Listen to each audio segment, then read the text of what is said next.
Hello, friends. My name is Archana Krishnamurthy, and I'm the founder of Conscious Living Center.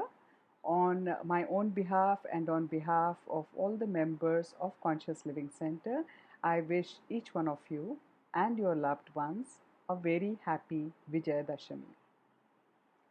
Today, I thought of making a short video to share two important things that came to my mind on this special occasion.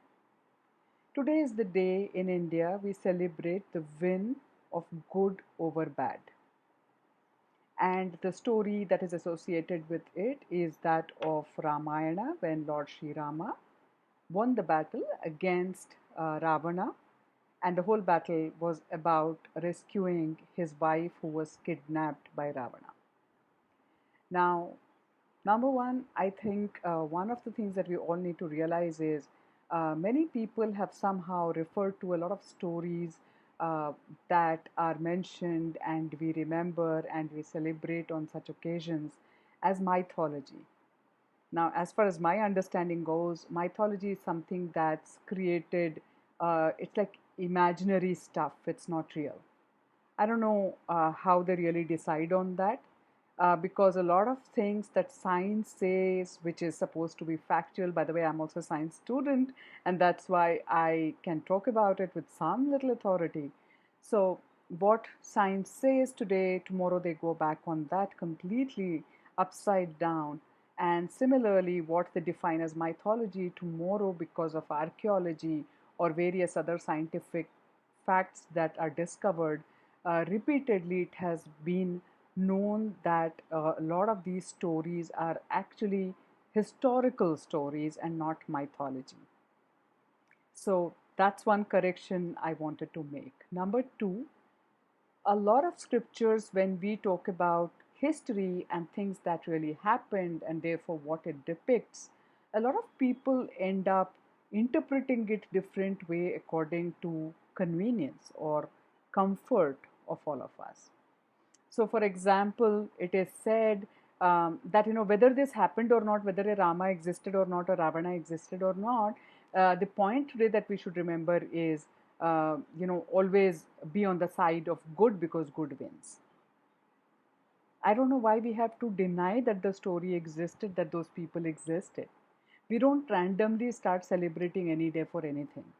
Even today, when we actually, kind of celebrate a particular day in the name of something, first something happens on that day, which is important and which is defining in a particular area. And then that particular day is celebrated every year to remember that particular issue that we decide is important for our society. So it is the same thing. Number two, many times our scriptures are interpreted in such a way that is again just I think made to be comfortable and convenient for us to listen so that we don't have to change anything in our lives. But again, try to understand this. For example, I'm taking the example of Bhagavad Gita, a great scripture that we all know of globally. Now, many people try to interpret what is said in Bhagavad Gita by the Lord Himself as something else. That He actually wanted to say this, but He just said it in this way. Why would He do that? When He can be direct, if He is the creator, as He says, if He is the God and we accept Him to be that, then I don't know why He needs to beat around the bush to tell us something that is He's saying that is for our good.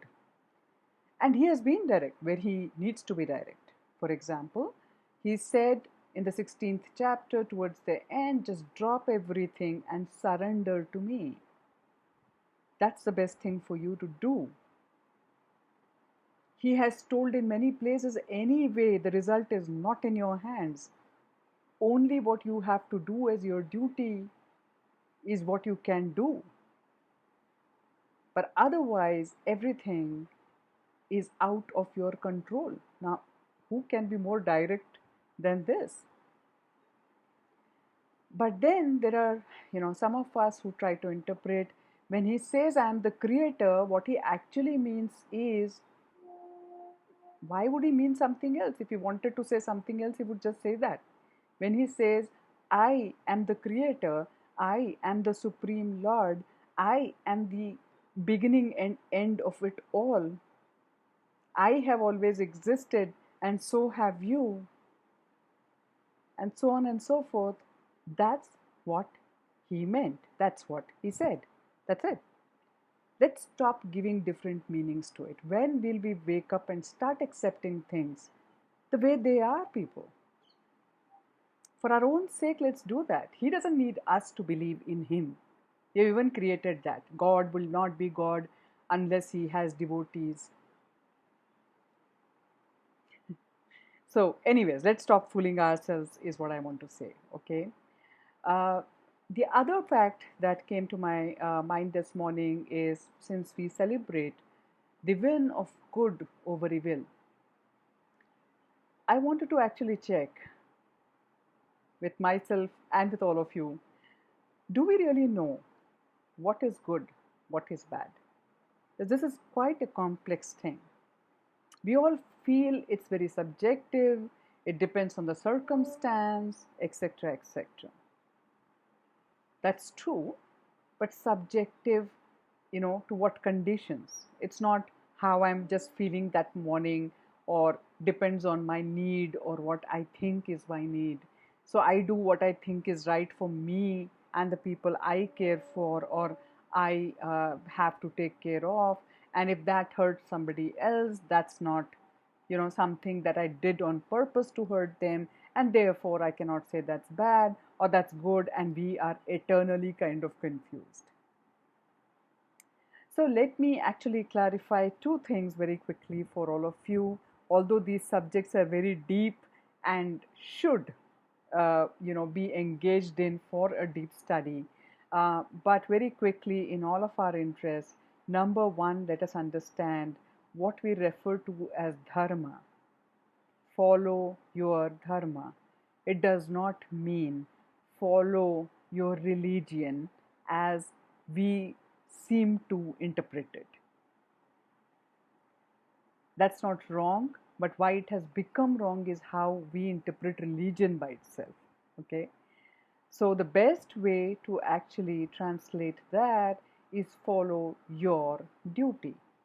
Dharma is your duty, prescribed duty, to be very specific. Now, is the duty same for all of us? See, there are some duties that are related to being in a community, in a society. That may be, yes, there are universal values, principles that are same for all of us.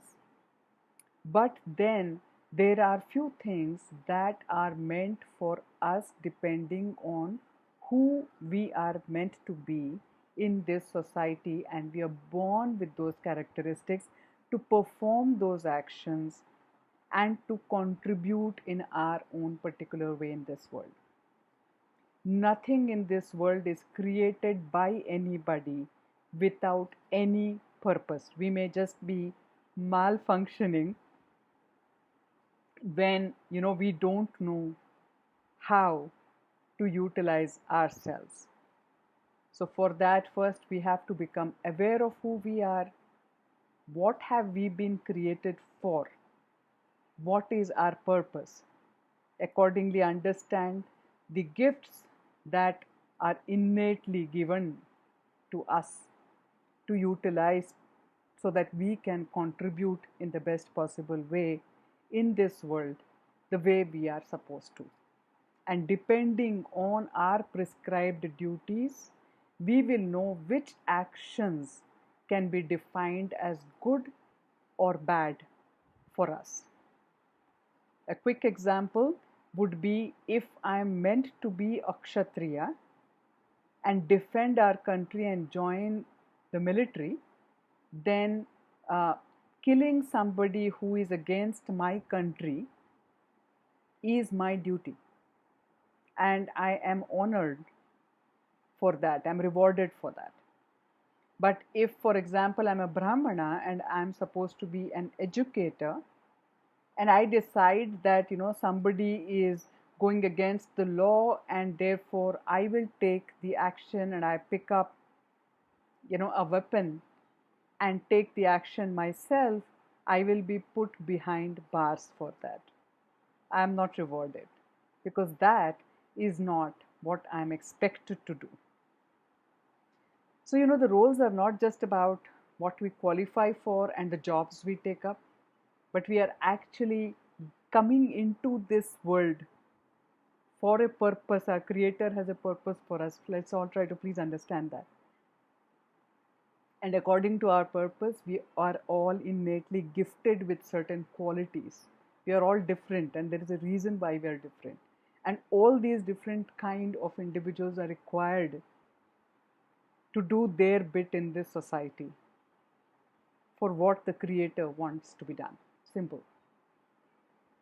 We are not free individuals who anyway have too many things in our control, to be very frank. So let's wake up to this fact, friends, today.